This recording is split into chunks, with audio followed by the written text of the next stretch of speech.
Bienvenidos a esta sala de juntas de la Real Sociedad Económica de Amigos del País de Santiago.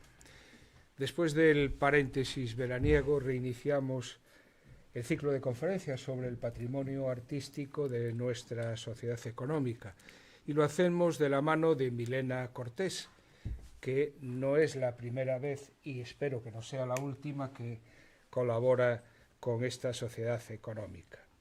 Nuestro personaje de hoy, Manuel Pereiro Caeiro, fue miembro de la Real Sociedad Económica de Santiago y gracias a su prestigio profesional vio cómo en los últimos años de su vida se le rindieron numerosos homenajes y distinciones, entre ellos pues la Cruz de Isabel la Católica y la medalla de Carlos III, nada más y nada menos. Se las concedió el rey Alfonso XII. Manuel Pereiro es una figura interesante y su historia merece ser recuperada. Esta sociedad económica es consciente de la importancia de dejar constancia y divulgar a aquellos personajes que han destacado en su ámbito de actuación, dado que su propia vida y sus legados pueden servir de inspiración y sobre todo de motivación a las generaciones futuras. De Manuel Pereiro tenemos un cuadro colgado allí al fondo de la sala y fue una persona apasionada, por lo que sabemos, un arquitecto talentoso, comprometido con su profesión y con una visión muy humana de su trabajo. Pero bueno, de esto es de lo que nos va a hablar y posiblemente de muchas más cosas Milena. Agradezco la presencia con nosotros en esta mesa de Sara Carreño, que hará la presentación, y antes de cederle la palabra simplemente recordaros que esta conferencia, como todas las de este ciclo, se está emitiendo en directo a través de nuestro canal de YouTube y a partir de mañana se colgará en nuestra página web y quedará a disposición de cualquier interesado. Pues sin más tiene la palabra Sara. Gracias. Bueno, me corresponde a mí el placer de presentar a mi compañera Miriam Elena. Milena Cortés López es doctora en Historia del Arte por la Universidad de Santiago de Compostela. Para realizar estos estudios de doctorado disfrutó de una beca de formación de profesorado universitario del Ministerio, que le dio la posibilidad de comenzar sus funciones docentes dentro del Departamento de Historia del Arte de esta universidad, donde en la actualidad desempeña sus labores como profesora ayudante doctor y como investigadora del grupo Jacobus, que colabora en la organización de este ciclo de conferencias. De su amplio currículum académico podemos resaltar una serie de becas de investigación de las que fue disfrutando a lo largo de este periplo, como son la beca de investigación en Humanidades de la Diputación de Coruña o la beca de la Xunta de Galicia para el estudio del patrimonio mueble de este territorio. Además de esta labor académica, cabe destacar también que ha trabajado en relevantes instituciones museísticas de Galicia, como son el Museo do Grabado de Artes, el Museo Etnológico de Ribadavia, el Museo del Vino de Galicia o el Museo Quiñones de León en Vigo. Entre sus numerosas publicaciones y aportaciones científicas, no voy a enumerarlas todas, simplemente me gustaría resaltar sus libros, el manuscrito Cortes de Arquitectura de Francisco Fernández Sarela, publicado en 2014, De tiros, huellas y arrimos, Historia de la escalera monumental en Santiago de Compostela, publicado en 2017, recogiendo los resultados de esa investigación doctoral que llevó a cabo en la Universidad de Santiago. Y finalmente, su última publicación en formato monográfico, Socorrer enseñando, la Real Sociedad Económica y la literatura artística en Compostela, publicada en 2022, como resultado de la obtención del premio Domingo Fontán por parte de la Real Sociedad Económica de Amigos del País. Entre las líneas de investigación de la profesora Cortés podemos destacar la historia de la arquitectura y su relación con otras artes, la arquitectura de la migración y el estudio de las fuentes escritas en relación con el estudio de la historia del arte. El año pasado la profesora Cortés participó ya en este ciclo de conferencias presentando el yeso de violinista de Josep Reynés, que tenéis aquí en la sala, y en esta ocasión la conferencia tratará de Manuel Pereiro Caeiro, mucho más que un gran maestro de obras. Y ya, sin más dilación, tiene la palabra la profesora Cortés. Bueno, pues en primer lugar, muy buenas tardes a todos y a todas. No sé si se me escucha bien por allí. Es que no sé si... No, eso es solo para la emisión a través de YouTube. Vale, perdón entonces en YouTube por hacer esto. Bueno, en primer lugar, quiero agradecer una vez más a la Real Sociedad Económica de Amigos del País el que hayan querido contar con mi pequeña aportación a la presentación de esta gran obra, por otro lado, y por supuesto seguiré colaborando en la medida de mis posibilidades siempre que pueda, porque me parecen unos ciclos súper necesarios y bueno, para la sociedad compostelana en general, ¿no? Y desde luego, pues eso, mi compromiso a seguir con esta fundación, con esta asociación, perdón, es la sociedad a la que además me unen muchas más cosas, ¿no? También quiero agradecer a mi compañera Sara Carreño el que esté hoy aquí presentándome y sobre todo también quiero agradecerles a todos ustedes que estén aquí en esta sala hoy escuchando la primera de las sesiones, ¿no?, de las conferencias que se van a dar en este ciclo de conferencias en la que mi grupo de investigación, Jacobus, pues participa, y en ese sentido quiero dar las gracias también a mis compañeros que están por ahí al fondo y, como no, al profesor José Manuel García Iglesias por motivar también este ciclo de charlas y querer contar conmigo hoy. Bueno, dicho esto, vamos a lo que vamos. Para mí, la verdad, es un verdadero privilegio, a la vez que un reto, enfrentarme a una obra de estas características por varios motivos. En primer lugar, porque creo que hay personas que podrían hacerlo mucho mejor que yo. Está aquí parte de la familia de Manuel Pereiro Caeiro y por otro lado, también los representantes de la familia del pintor, es decir, José María Fenollera, ¿no?, que creo que, bueno, pues de alguna manera ya sentaron los precedentes de toda la historia de estas dos figuras. Entonces, Manuel Pereiro Caeiro, en realidad, también es una figura con la que tengo, bueno, un cierto vínculo, porque la descubrí, entre otras cosas, con motivo de mi tesis doctoral sobre escalera monumental, dado que él había participado en algunos de los proyectos significativos de finales del 19 que incluían este elemento y que, como verán, también no quiero renunciar a abordar en esta presentación, y de ahí un poco el motivo de esta maqueta que tenemos aquí. También tenemos una obra y la otra. Entonces veremos cuál es esa relación. Como les decía, por un lado, pues tenemos esta gran obra, la obra de este maestro de obras, Manuel Pereiro Caeiro, que está representado, está pintado, dibujado por el pintor José María Fenollera, que además fue profesor de la Escuela de Dibujo de aquí, de la Sociedad Económica de Amigos del País. Por lo tanto, ese vínculo, ¿no?, ese conocimiento, es una realidad que se da en el tiempo. Es decir, ellos dos son socios de número de la Sociedad Económica del País y conviven más o menos en un tiempo contemporáneo, ¿no? Como les decía hace un momento, creo que son sobradas las publicaciones. Aquí ven esta obra, Rincones de Compostela, escrita por José Luis, ¿no?, por su bisnieto, que se encuentra hoy aquí, que creo que esta obra ha sentado también un poco las bases de todo ese trabajo que ha desarrollado este maestro de obras. Es importante señalar el término, porque realmente era como se recogía en aquellos tiempos. Él firma como maestro de obras. Y, por otro lado, la figura de Fenollera, que también ha sido trabajada por otros profesores y especialistas, por su propia familia. Fernández y Fenollera realiza ese catálogo de obras del artista, en tanto que otros profesores, como José Manuel López Vázquez, ¿no?, es un poco también quien sienta todo ese estudio previo de la obra del pintor. Por lo tanto, lo que me gustaría hacer aquí es, más que nada, dar una serie de pinceladas o ideas que me van surgiendo, incluso en alguna ocasión dudas, que si eso pues podemos comentar al final de esta charla, porque creo que también un poco es el cometido de este ciclo. comentar un poco bueno, pues, esa serie de rasgos que voy a ir desglosando a continuación.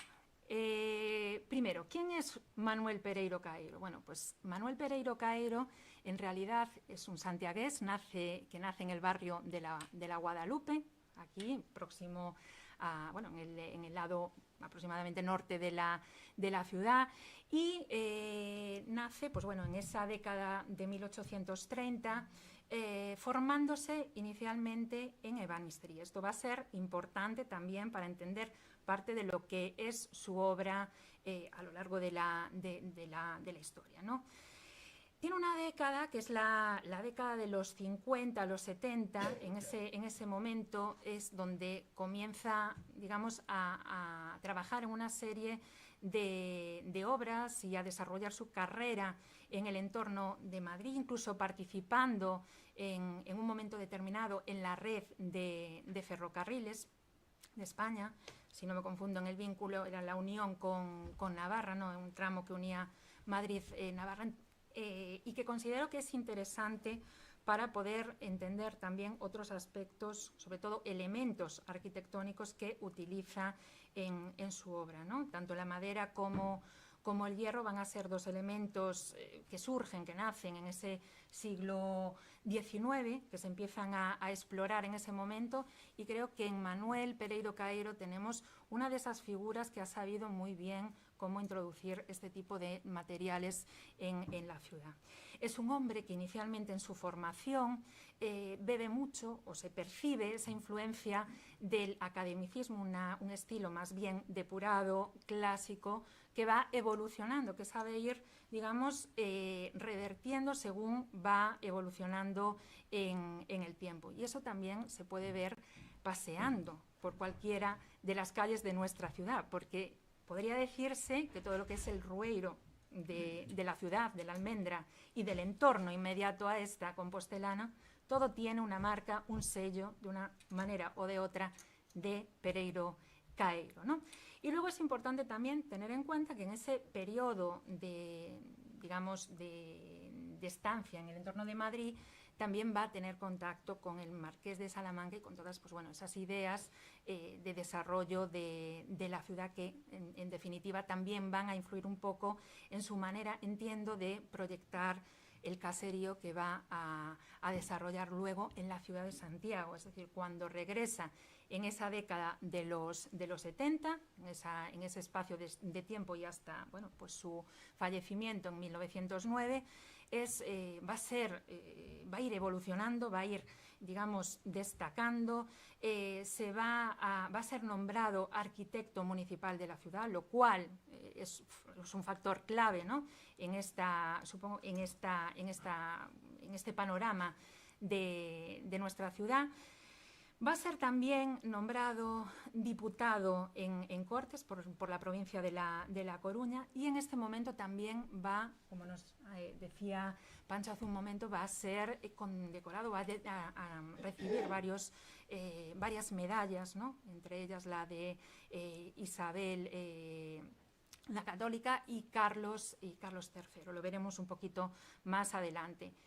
Y junto a esto también tengamos en cuenta que va a desempeñar su función en el ayuntamiento siendo concejal y finalmente, un dato importante para lo que hoy nos ocupa, socio de número de la Real Sociedad Económica de Amigos del País, como así queda retratado en esta galería de retratos que también veremos a continuación. Subrayo esto porque realmente es donde nos vamos a quedar, en esa última fase en la que él comienza a proyectar o comienza a desarrollar su obra en la ciudad de Santiago. Para que vean un poco el panorama contextual del momento, bueno, hasta su llegada y asentamiento en la ciudad, aquí les traigo una serie de edificios creados, construidos en épocas pues, más o menos que antecedieron a su etapa. El caso de Manuel Prado y Bayo, por ejemplo, que fue arquitecto municipal y que desarrolló, entre otras obras, aquí selecciono su implicación en las obras del Teatro Principal, lo mismo en el Palacio Arzobispal, en esa reformulación de la fachada, poco a poco pues bueno, van actuando también otros arquitectos como Manuel Otero López, ¿no?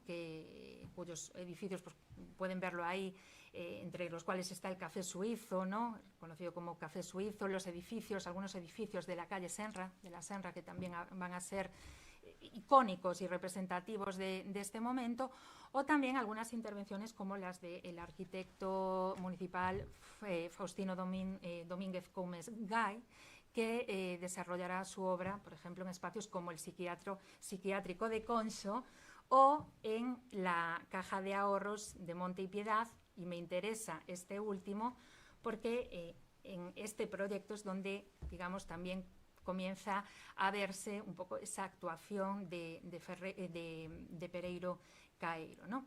Vemos en esta planta, en este alzado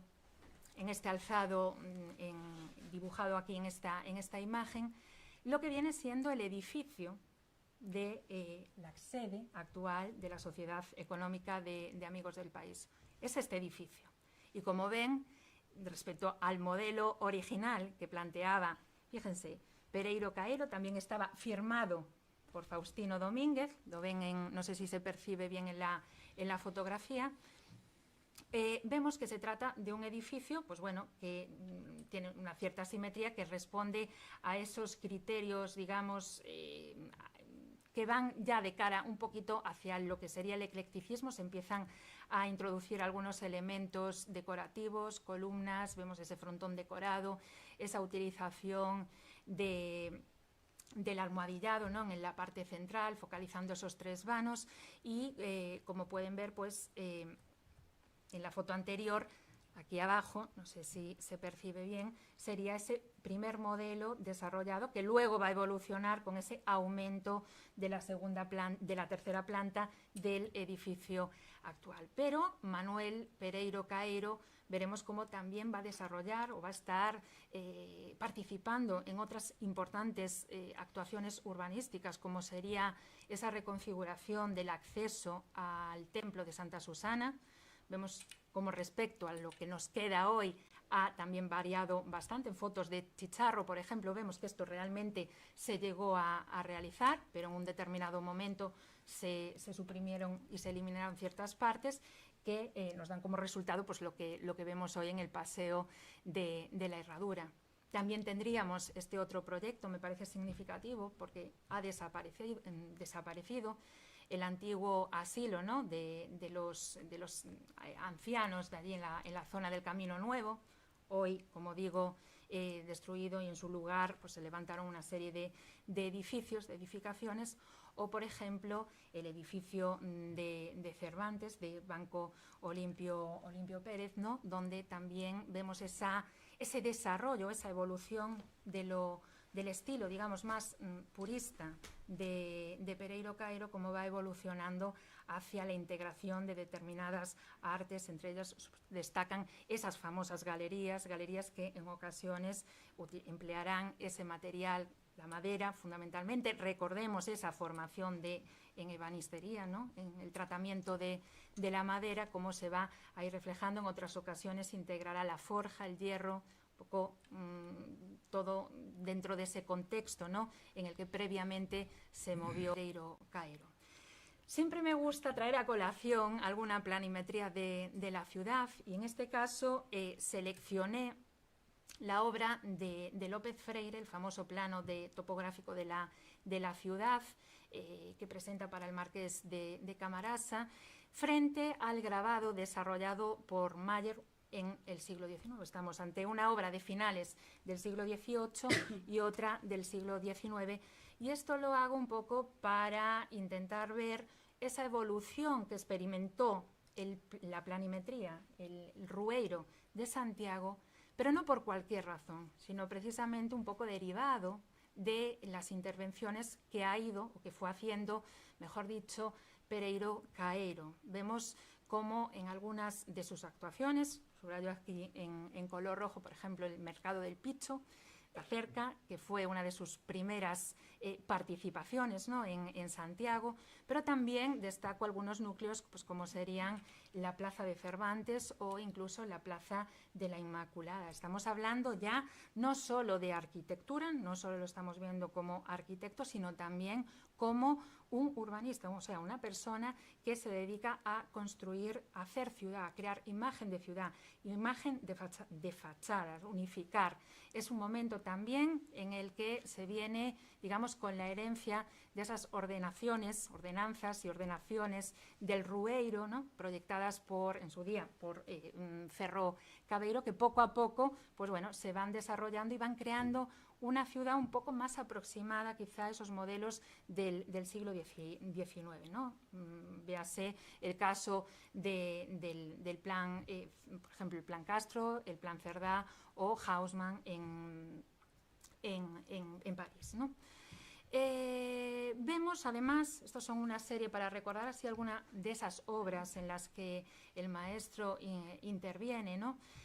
Cómo se van pues, reformando o actuando sobre espacios como la Rúa do Vilar, ¿no?, la Azabachería, Rúa da Azabachería, también pues, bueno, ciertos espacios como la casa que limita con el Franco, enfrentada a lo que hoy es Fonseca, ¿no?, Pazo de Fonseca. Vemos cómo pues eso, no solamente va construyendo casas, sino que también construye esas casas para personas destacadas, tanto es decir, hablando de promotores, un poco esa idea, promotores como médicos, personajes importantes del contexto social, político, comerciantes también, en algunas ocasiones, de la ciudad, ¿no? Lo que nos da también un poco el perfil, o nos presenta un perfil pues diverso, ¿no?, a la hora de construir.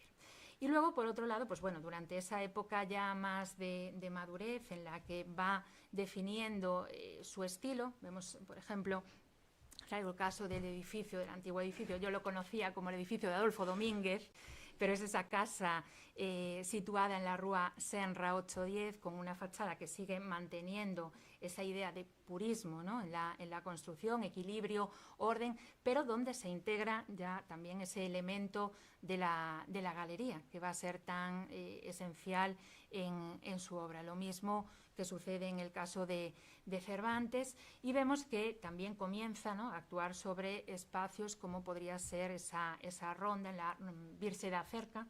Actualmente se ha rehabilitado un edificio en el que también participó él, del que veremos a continuación, y ver también pues eso, cómo a lo largo de esa etapa final, ¿no?, en la que él participa o trabaja, vemos cómo pues eso, va tocando todos los puntos del Rueiro, de esta almendra del casco histórico de Santiago. Lo mismo sucede en el entorno inmediato de la Alameda, Carrera del Conde, la zona del Pombal también, todo ese Rueiro, o sea, nos da un poco la idea, la proyección, ¿no?, de actuación de Pereiro Caeiro. Bien, aquí traigo algunos modelos de ejemplo para ver precisamente esa evolución de esas casas más depuradas, ¿no?, como poco a poco pues bueno, se van enfrentando a otros modelos que conviven en la ciudad, que nos hablan de esquemas. En concreto, estos dos edificios no son de autoría de Pereiro Caeiro, pero sí que conviven en el tiempo con su obra, para ver un poco esa diferenciación, ¿no?, de estilos, un estilo más ecléctico, más modernista, al que poco a poco Caeiro también se va a ir sumando. Lo vemos, por ejemplo, en estos edificios, tanto el edificio en el que hoy alberga el casino, en la Rúa do Vilar, también este otro edificio, lo vemos en el plano, ¿no?, de la calle de Calderería, ese edificio que, claro, tirando de la memoria, recordé cuando yo era pequeña. Ahora hay una tienda, no sé exactamente si es de recuerdos, de souvenirs o algo similar, pero en su día era el establecimiento, si no me confundo, de Ceinos, de los almacenes de telas y de tejidos, tenía unos escaparates en su interior muy auténticos, definían muy bien la arquitectura. Hoy, bueno, pues hay algunas partes del edificio que han modificado esa idea original. Y lo mismo es el edificio del casino, quizá otro de los más emblemáticos. Entonces, dentro de ese perfil, intentando pues eso, establecer esa figura de Pereiro Caeiro, vemos que aunque él fue maestro, o sea, se tituló como maestro de obras, no arquitecto, porque realmente aquí hay que establecer esa diferenciación, es decir, hasta aproximadamente, creo que fue la década de los 60, 70, no existía no existía la idea de, o sea, la diplomatura, la titulación de arquitecto. Entonces, él realmente desempeñaba las funciones de arquitecto, fue titulado como tal, pero a partir del siglo, de esa década de los 70, fue cuando comenzó a entrar en juego la Escuela de Arquitectura. Y aún así, y con todo, vemos en la figura de Pereiro Caeiro, no teniendo ese nombre, vemos la figura de alguien que proyecta, de alguien que construye, de alguien que innova a la hora de introducir nuevos motivos en la ciudad, una forma de entender el urbanismo, eso es importante, un urbanista dentro de la ciudad de Santiago, y también un reformador, porque al final también intervino en muchas de las remodelaciones, ¿no?, de Santiago. Lo vemos también, bueno, pues aquí en esta otra serie de imágenes, por ejemplo, en la puerta de este edificio de la Rúa Nueva, o en las galerías del edificio de Cervantes. Pero sobre todo, y ya finalizando un poco este primer bloque, ¿no?, nos encontramos una figura cuyos edificios a día de hoy están, digamos, son destacados y sobresalientes, y se sigue interviniendo en ellos porque se entienden como edificios característicos y con personalidad del siglo XIX, se siguen conservando, se siguen manteniendo y se siguen transmitiendo, que es un aspecto importante a la hora de entender nuestro patrimonio, ¿no? Vemos el edificio de Virse da Cerca, recién rehabilitado, donde participó él, sobre todo en la parte superior, en esa galería.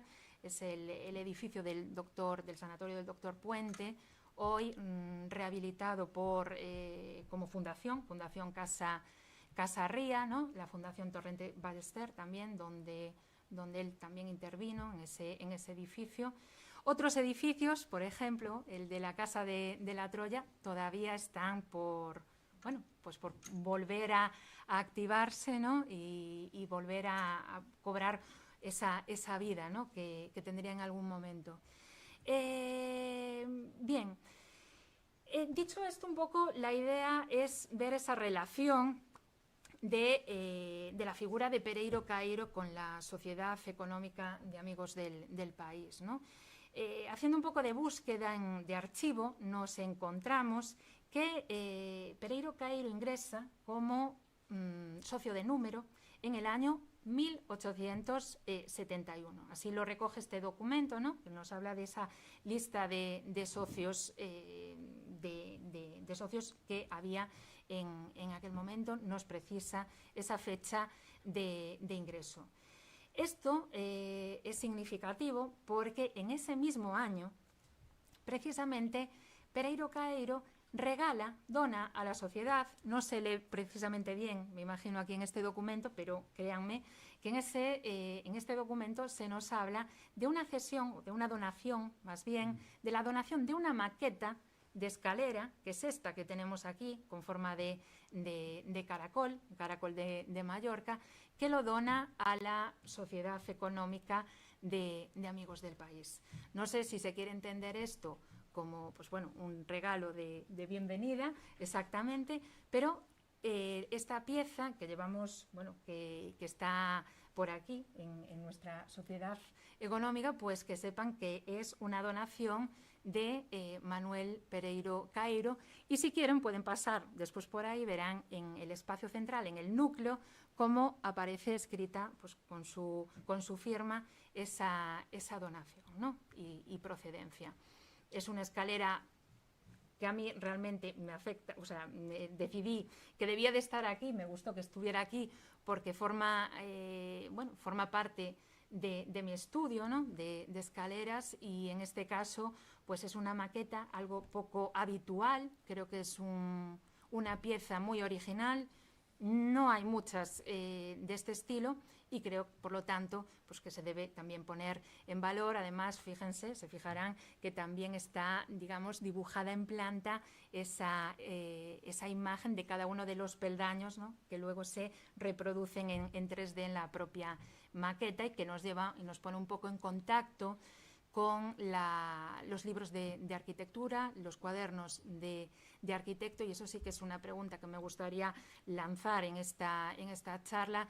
Desconozco, no he tenido posibilidad de contrastar si Manuel Pereiro Caeiro tuvo en algún momento contacto o tiene una biblioteca, una colección de libros donde pudiéramos pues, ver qué tipo de lecturas, ¿no? hacía o en relación con las artes. Vemos como la escalera, esa idea de la madera, tanto en galerías como en la maqueta, están asociadas entre sí un poco en todas esas piezas de Manuel Pereiro. Bien, esto para contextualizar la figura del representado, porque creo que es importante, ¿no? saber de quién estamos hablando. Y lo cierto es que dentro de lo que es la galería de retratos de los socios nos encontramos con Manuel Pereiro Caeiro retratado en un formato que difiere ciertamente del resto de retratos que aquí se presentan y que ilustran a los diferentes directores de la sociedad, presidentes de la sociedad económica. Curiosamente, hasta donde he podido ver, él fue socio de número, llegó a formar parte de la directiva, pero creo que en ningún momento, o por lo menos yo no lo registré, no llegó a ser presidente. Y no sé si eso quizás lo que puede tener un poco que ver, lo veremos a continuación, con el formato y el estilo de retrato que nos presenta Fenollera, ¿no? Fenollera, como les decía hace un momento, es un pintor que llega a Santiago de Compostela procedente de Valencia, es valenciano. Llega aproximadamente en la década, si no me confundo, de los 70, 80 aproximadamente. En ese momento, es seleccionado como profesor de la escuela de dibujo, ¿no? Y en ese preciso momento es cuando se comienzan también a realizar varios de los retratos que vemos dentro de la galería de presidentes, pero entre ellos también el del propio Manuel Pereiro Caeiro. Vemos en la documentación, esto aparece, creo que no se visualiza excesivamente bien, pero bueno, esto es el documento que acredita esa entrada, ¿no? como profesor en la escuela de dibujo y de modelado de la sociedad económica. El perfil de Fenollera, vemos que dentro de lo que es su producción pictórica, ha tenido una especial influencia la figura del retrato, y por eso nos sorprende que haya sido un excelente retratista y nos ofrezca esta obra representativa de la figura de Caeiro. Vemos aquí toda esa serie de retratos, en este caso femeninos, que abordan diferentes registros, ¿no? sociales, quizá. La primera que les presento precisamente es la obra que ofreció o que presentó para el ejercicio dentro de la Academia de Valencia, de San Carlos de Valencia.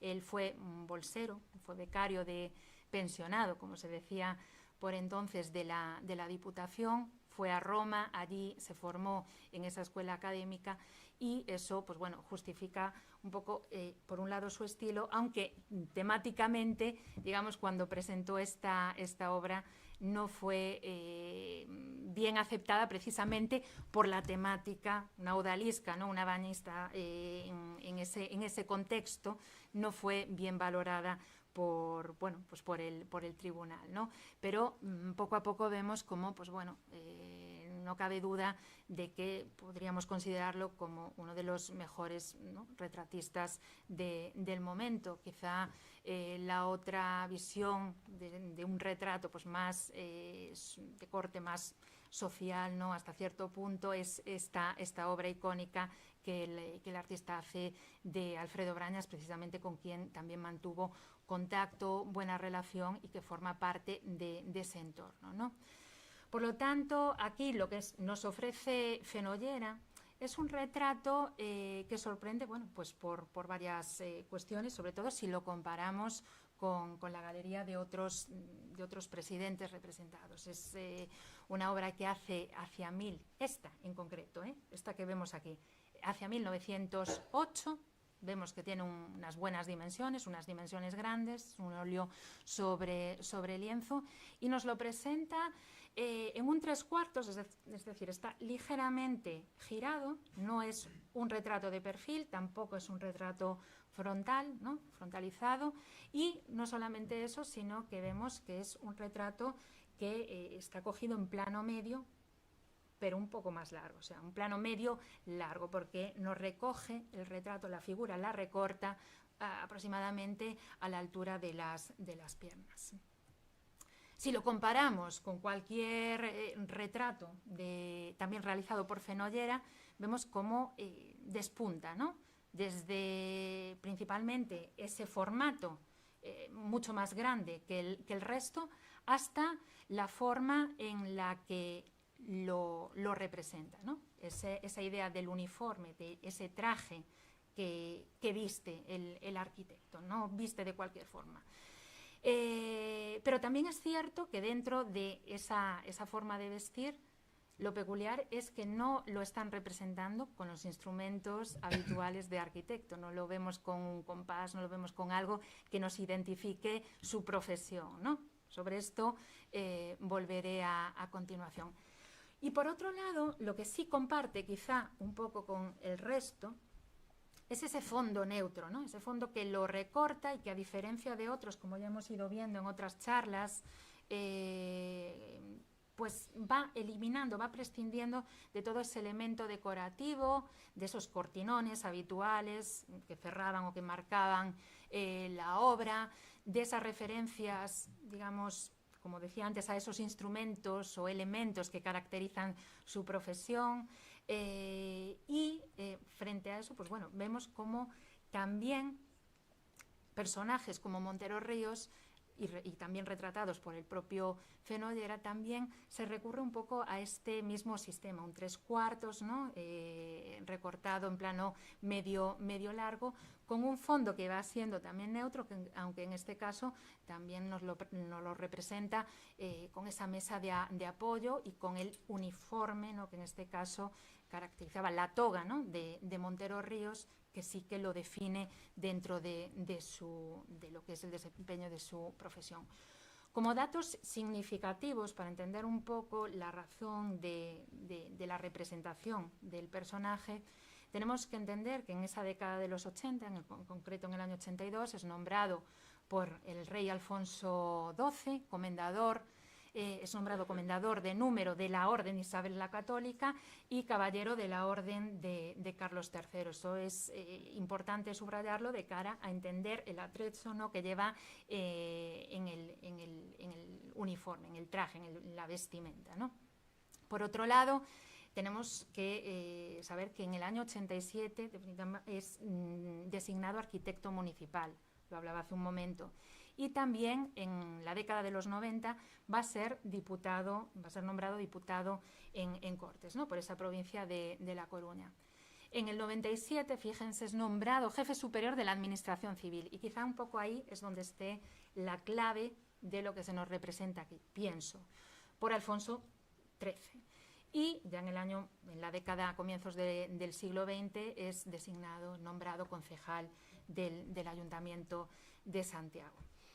Bien, en cuanto a lo que sería un poco lo que más nos sorprende quizá en este cuadro, aparte de ese rostro, ¿no? que analizaré a continuación, o que, bueno, eso que veré más adelante, quizá lo que más nos sorprende es esa manera de uniformarlo, ese vestido, ese traje, ese uniforme o, forma de disponer las diferentes piezas que constituyen el traje. Podríamos decir también un traje de gala incluso, no lo sé, podemos debatir luego sobre esta cuestión. Pero lo cierto es que si nos remitimos a otros retratos más o menos de la época, un poco anteriores, vamos viendo cómo esa chaqueta que, por ejemplo, nos presentan los retratos de Alfonso, el retrato de Alfonso XII, cómo varía. No llega a ser exactamente el mismo tipo de chaqueta, evidentemente, de chaquetilla. Evidentemente, en este caso estamos ante un monarca. Digamos que las piezas, los trajes, tienen que ir en consonancia también con lo que es el papel de cada individuo, ¿no? En este caso vemos como si se utiliza, se emplea esa chaquetilla para disponer los diferentes insignias y medallas, ¿no? Vemos cómo quizás se podría ir aproximando un poquito más a este otro modelo de retratos, como el que nos presenta Federico Madrazo para el general Martínez Campos, ¿no? Y vemos cómo, pues bueno, ese modelo de chaqueta también difiere, es decir, no llega a ser exactamente el mismo, pero sí que era un tipo de representación, digamos, en general bastante habitual, representar, es un poco a lo que voy, a el personaje con su uniforme, con su traje de gala correspondiente, y creo que es así como nos lo está presentando Fenollera en esta ocasión, ¿no? Aquí, para que vean otros dos ejemplos que ya no nos remiten exactamente a unas pinturas, sino a la idea del fotograbado, ¿no? Que va a ser digamos, un sistema habitual a la hora también de hacer esa transposición a la pintura. Y eso es un poco la sensación, antes de ponerme a investigar en este tema, en este asunto, me daba la sensación de que esta pintura, este retrato, tenía que partir de un modelo previo. Es decir, aunque es del año, se pinta en el año 1908, es así como figura, la sensación es que esto venía de algo de antes. Entonces, comenzando un poco a investigar, gracias también a la obra de José Luis, encontré este interesante grabado también de Mayer, ¿no? Y como pueden ver, pues se trata exactamente de la misma idea, esta casaca o chaqueta, digamos, de gala, ¿no? Con la representación de la flor de lis, de la dinastía de los Borbones, de la Torre de Castilla, ¿no? Del León, todo eso, no sé si lo puedo marcar aquí, si me lo permite, pues vamos viendo cómo se repite en ese bordado o esa decoración que iría en los márgenes en las solapas, solapas de esta chaqueta, ¿no? A lo largo de toda la chaqueta. Y luego nos fijamos también como en, digamos, esa medalla central, que aquí va a variar, si se fijan, esa cruz que va a pasar a cambiarse por la propia medalla de la Sociedad Económica de Amigos del País, si bien también aparece reflejada en la parte inferior. Lo mismo que en la chaqueta, ¿no? En lo que sería esa parte exterior de la chaqueta, también aparecen dispuestas esas cruces que veremos también a continuación. Y aparte de eso, pues los otros elementos con los que se completa el círculo del retrato. Traigo esta otra imagen que me pareció muy, muy interesante, porque este es el retrato familiar. Es un retrato familiar, según se especifica en el catálogo que he podido localizar, y que me parece también especialmente interesante, porque podemos ver cómo en este caso se trata más o menos de la misma, desde luego del mismo punto de partida, proceden. Y en esta situación nos cambian las medallas. Pasa de ser la medalla de la Sociedad Económica a esta otra que es anterior y que, bueno, veremos un poquito más adelante qué es lo que nos presente, qué es lo que nos quiere decir. Lo mismo vemos que este sistema de hacer como copias que se van, o modelos de inspiración que se van repitiendo, lo vemos en el caso también de Montero Ríos, ¿no? Donde vemos que más o menos el punto de partida, en este caso cambia, en el caso de Montero Ríos, de la obra de Cubels, vale, es un retrato sedente, está sentado en un butacón, ¿no? Y el traje también, la forma de vestir varía, pero las disposiciones son similares. Y lo mismo en esta obra que representa al presidente de la sociedad, Eduardo Vilariño, Madalena, a quien también agradezco a la familia que me haya cedido el retrato familiar para que vean también un poco cómo los modelos, quizá no tan evidente, no es tan evidente como en el caso de Pereiro Cairo, pero parece que, bueno, que se van un poco repitiendo. Mucho más evidente es en el caso de Joaquín Díaz de Rábago, ¿no? Donde vemos cómo se parte exactamente del mismo modelo, y en este caso el retrato familiar, que es el... Disculpen.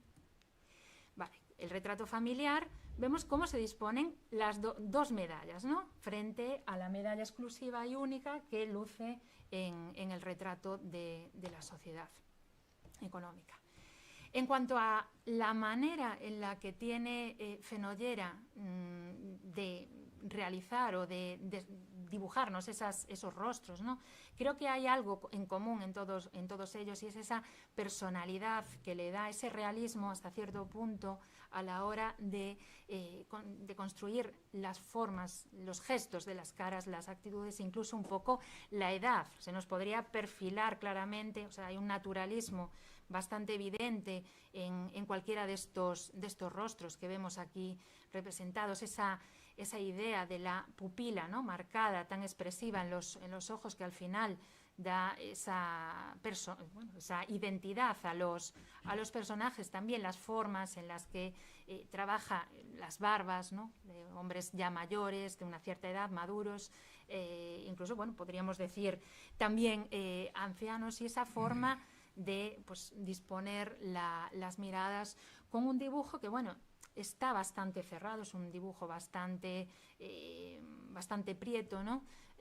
Y que, por lo tanto, pues bueno, nos define a Fenollera un poco, pues, en su papel de maestro de dibujo, ¿no? Es pintor, pero ante todo esa línea que sigue presente. Lo vemos en comparación con cualquiera de estos rostros que aquí les traigo, y hasta cierto punto me gustaría compartir esta serie de dibujos, este manual que además se conserva en los fondos de la Sociedad Económica, que son los modelos de cabeza que diseña, extraídos de la obra de Rafael, de la Escuela de Atenas, y que presenta, pues, Mengs, ¿no? en esta obra. Este libro, que está aquí en la Sociedad Económica, probablemente, no sé hasta qué punto, pues, haya podido ser uno de esos manuales de referencia también a la hora de diseñar las diferentes anatomías, posturas y gestos, ¿no?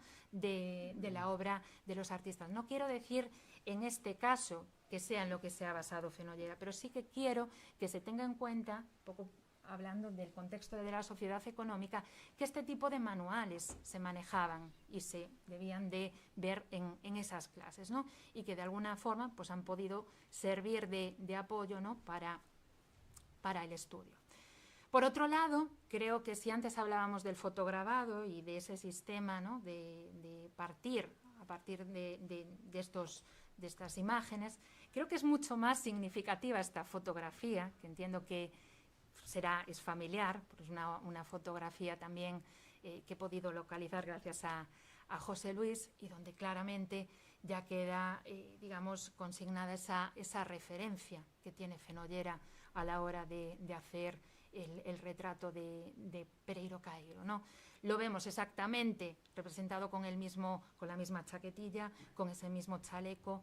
Las medallas no podemos evidenciar muy bien, pero parece que lleva algo colgado, unas medallas colgadas, no podríamos definir qué son, pero sí que vemos, además, en comparación con la foto, digamos que hay una cierta...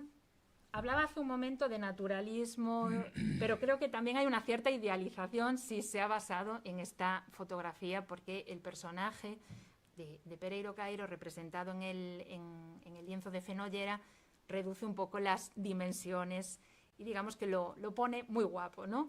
en este caso. Entonces, ver un poco cuál sería ese punto de partida, sobre todo a la hora también pues, de ver elementos como la decoración de las mangas, ¿no? Esa serie de motivos entrelazados. Bueno, aquí un poco volver a insistir en esa idea de los diferentes cargos, lo vuelvo a recoger ese mismo cuadro porque yo creo que un poco la esencia de la representación se encuentra ahí, en ese cargo que tiene de jefe superior de la Administración Civil. Me planteo si en realidad lo que nos está presentando Fenollera a partir de esta fotografía será ese uniforme, el posible uniforme de gala del jefe, ¿no? Del jefe superior de la Administración Civil. Fíjense, he extraído algún otro modelo de época para intentar hacer un poco de contraste y ver cómo eran esos trajes. Aquí en este caso vemos al gobernador civil de Tarragona, lo vemos también con la vara, aparece también ese gorro parecido, similar, muy parecido, muy aproximado a lo que se nos está ofreciendo en la pintura. Y bueno, pues si vemos también otros trajes más o menos de época del año 96, jefe de la administración, en este caso de Correos, vemos como los uniformes parece que eran bastante aproximados. Y luego estaría la cuestión de las condecoraciones, de esas medallas, ¿no?, que vemos que porta el representado, ¿no?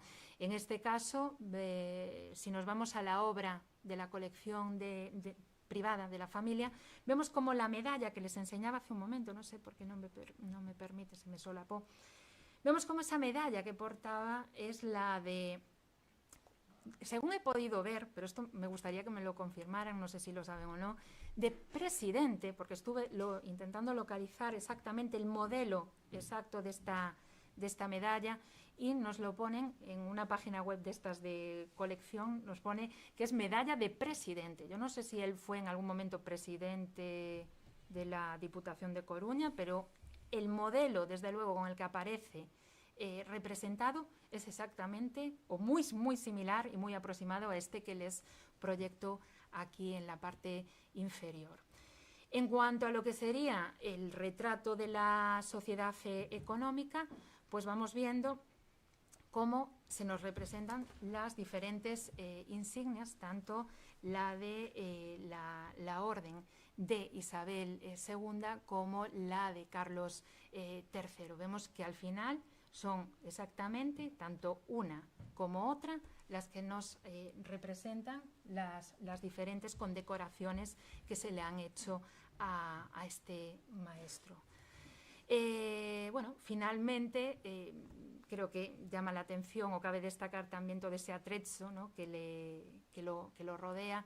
Me llama especialmente la atención ese anillo que parece que tiene un diamante. No sé si eso es así o no, pero bueno, me llamó la atención ese precioso anillo, porque fíjense cómo Fenollera también consigue darle ese toque, ese punto, ¿no?, de brillo a la pieza, ¿no?, ese detallismo también a la hora de dibujar los diferentes adornos que rodean toda esa indumentaria, ¿no?, del maestro de obras.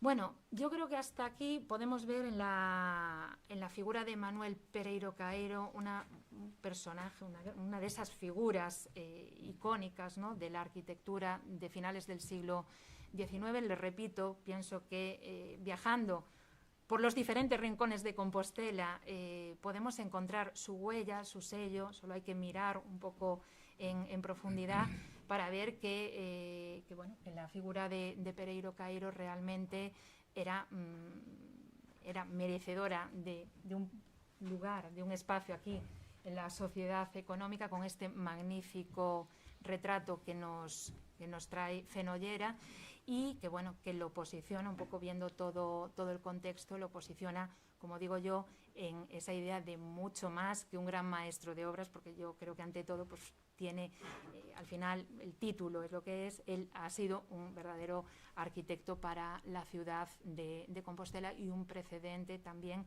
para el urbanismo de nuestra ciudad. Hasta aquí Eso es todo. Espero que les haya gustado y muchísimas gracias por estar hoy aquí.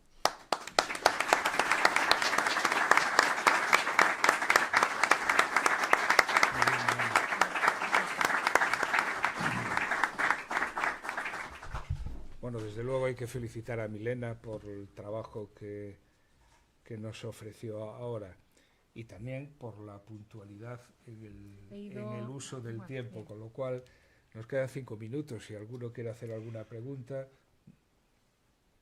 y Milena quiere responderla. Sí, no, yo a mí más que nada, a ver, como decía, creo que en mi caso, además, una persona, sí que tengo, bueno, un cierto vínculo por mi trabajo en arquitectura, pero realmente creo que en esta obra hay personas que me pueden incluso dar más datos o bueno, eso, algunas de las dudas que me surgieron, por ejemplo, ese trabajo o esa línea de las bibliotecas, que también desarrollo, que me gusta mucho, lo que es la literatura de artes y de arquitectura, me gustaría saber si como arquitecto Manuel Pereiro Caeiro tenía alguna librería, manejaba algunos libros, y la familia sabe algo, porque desde mi punto de vista y como investigadora, para mí es muy importante tener ese dato, y no siempre es posible poder acceder ni tener la suerte de contar con las familias, ¿no? En este caso de las dos partes que constituyen ese cuadro. Entonces, no sé, es más bien una pregunta que lanzo yo, ¿eh? Podría un comentario, yo como un elemento más de la familia Pereiro, de este señor, lo único que sé relativo a la pregunta que haces, yo no tengo idea de que tuviera ninguna biblioteca en su casa, pero sí tenía en su casa pues un hijo que se había licenciado y tenía la farmacia que existe actualmente en la subida, ¿cómo se llama la calle? Las Huérfanas. En Las Huérfanas ya no es farmacia. Bueno, ya, pero era un sitio habitual de tertulias que se hacían en esa zona, y a veces intervenía mi padre Román Pereiro tocando el piano a los que iban por ahí. Y no sé, pues no te puedo decir más de eso, pero vamos, si me entero de algo te lo hago llegar. Pues agradecida. Y te doy mi enhorabuena, porque hacía pues mucho tiempo que desde que te escuché la presentación de tu libro sobre las escaleras, no te había visto una elocución tan buena como la que has hecho hoy. Enhorabuena. Muchísimas gracias, José Luis. En nombre de la Sociedad Económica, yo también comparto la felicitación de José Luis y agradecemos especialmente la colaboración para poner en valor un patrimonio artístico que es claramente desconocido en esta ciudad. Comentaba con la familia de Pereiro aquí presente que en este momento esta sociedad económica tiene una obra en el Museo del Prado en una exposición temporal. Se clausura un día de estos, pero tenemos 3 obras en la exposición de las Edades del Hombre. Tenemos en otra temporal en el Museo do Pobo Galego, etcétera. Por lo tanto, gracias por tu aportación en este campo. Y también por algo que para nosotros tiene mucho valor, que es poner énfasis en aquellos personajes que realmente han significado algo en su entorno y en su profesión. Siempre pensamos que, de alguna manera, son un ejemplo a seguir, pueden servir de ejemplo y de motivación, y lo que nos hace falta muchas veces son guías en este mundo. Pero bueno, a todos ustedes o a todos vosotros muchas gracias. Antes de cerrar el acto, me gustaría anticipar lo que la próxima conferencia de este mismo ciclo de Patrimonio Artístico la celebraremos el 9 de octubre, la impartirá Marta Cendón y lleva por título Manuel Lago o Arcebispe querido por todos. antes de ese 9 de octubre y a lo largo de este mes, el próximo lunes, en el Paraninfo de la Universidad, se presentará el libro de José Manuel García Iglesias, titulado España, sus catedrales y Santiago el Mayor por tierra de Compostela. La semana que viene, en vez de lunes, el miércoles, tendremos también en esta sala la presentación del libro de Carlos Avellán del ferrocarril compostelano a la alta velocidad, 150 años de historia. Un libro que realmente marca un antes y un después en el estudio del ferrocarril. Y el próximo día 26, también de este mes, y dentro del ciclo Compostela 2023-2027, presente y futuro, de todos los ciclos tiene la programación de todo el año aquí. Tendremos la mesa de debate titulado Pasado y presente y futuro del sector de la artesanía en Santiago de Compostela, que va a conducir Ana Pérez Varela, que está ahí sentada, y participarán junto a ella Enrique Flynn, presidente de Uribes de Compostela, Elena Fabeiro, presidente de Artesanía de Galicia, y Mónica Cao Pereira, miembro de Creativas Galegas. Nos parece que Santiago, por su historia y su presente, merecía un debate sobre los temas de artesanía, sobre todo haciendo referencia a los plateros, a los orfebres, etcétera, etcétera. Bueno, este es el programa de este mes, que estáis todos invitados. Las conferencias, igual que esta, se retransmiten en directo y a partir de mañana estará colgada en nuestra página web a disposición de cualquier interesado en verla. Muchas gracias y hasta siempre.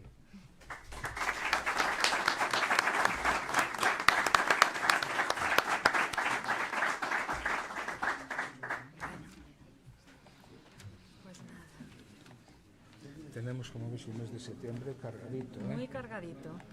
Sí. Muy cargadito. Venimos con las pilas cargadas del verano. Voy a dejar esta.